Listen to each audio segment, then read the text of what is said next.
What's going on, TTBFC members and guests? Everybody's not a member, but everybody is welcome to become a member.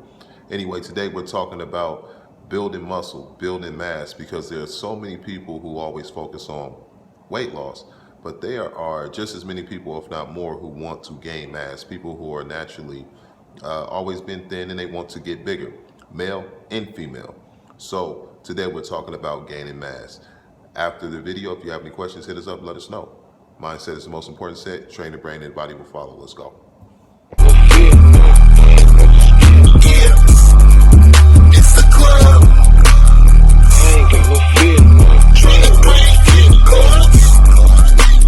So there are several different myths out there about exercises and different ways to gain muscle, burn fat, lose weight. And most of those myths come from individuals who might be popular but don't necessarily know the science of the mind and the body and the science of exercise and how to actually reach certain goals.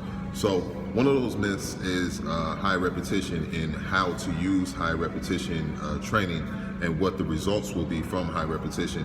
When it comes to exercise, there are so many different variables that you could use and should use, and high repetition is one of those variables that you should use in your training. However, what you do during the high repetition phase is, for instance, how much weight you're actually lifting. Like, for instance, you could be lifting light weights versus heavy weights, or heavy weights versus light weights in high repetition, and the body will change accordingly, or the repetition tempo when you're doing high repetition.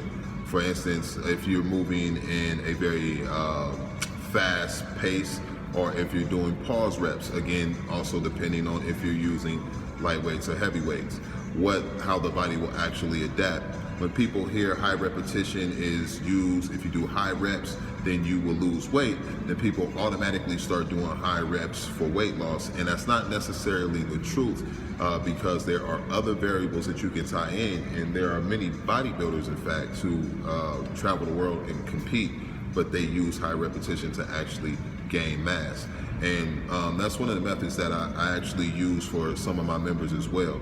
So in this video, we'll show a couple of exercises that you can do for, you can use variables either for weight loss, you can use variables for gaining mass and gaining size. And you can do that with high repetition or low repetition, just depending on the other variables that you attach. You will need to focus on a couple of main key components. One, implementing compound movements, doing compound lifts instead of just isolated lifts. Now, that doesn't mean that you can't have a percentage of isolated lifts that you incorporate.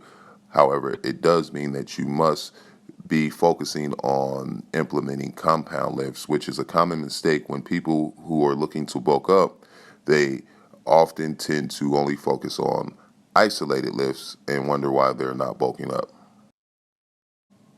Two, you also want to focus, along with your compound lifts, you want to focus on repetition tempo, volume, repetition range, high repetition lifts, not just low repetition. It is a common myth that if you do low repetition and no high repetition training, then you'll bulk up. And if you do high repetition and no low repetition, that you'll lose weight. When you want to bulk up, you must, along with your compound lifts, increase the volume of your overall training, which will also include increasing and utilizing a high rep range. Which brings us to number 3, rest periods and recovery. So the rest periods that you'll take in between your sets and reps that you are doing when you are actually doing compound training with a higher volume of work and also higher repetition, that rest period and the weight that you are lifting, the weight that you are working to work up to, having a goal is always going to be the biggest thing. I can't stress that enough, that having a set goal when training is most important, and then all the variables that you implement must stay in line with that goal. Last and not least, knowing your body type. You have ectomorph, endomorph, and mesomorph. And majority of the time when we're talking about getting bigger, we're not talking about an endomorph, rather definitely ectomorphs who are naturally slender ectomorphs, and then mesomorphs who they can actually put on weight a little bit easier. They can go either way depending on their style of training and their style of lifts. One last little thing that I want to add too is to specify. So you can have someone who wants to increase size overall, legs, chest, back, or you can have someone, male or female, who wants to increase the size of their legs, their quads, or females who want to increase the size of their hips and glutes, or male who wants to increase the size of chest and back. So you just, or shoulders, whatever it is. So you want to also specify so that you can implement a training program for that very specific area, muscle group that you want to be training and increasing size. So one of the variables that you can use if you want to increase mass is actually high repetition.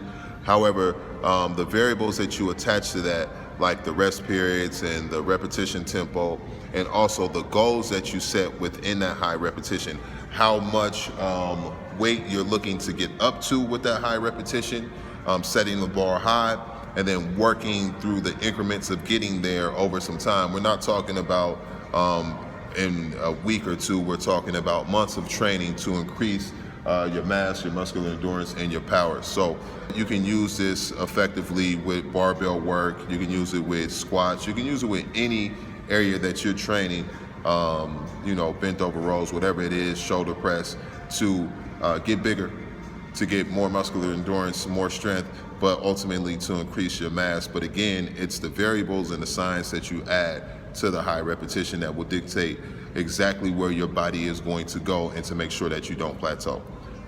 So if you have any questions, make sure that you hit us up at info@trainthebrainfitclub.com. Follow us at trainthebrainfitclub.com.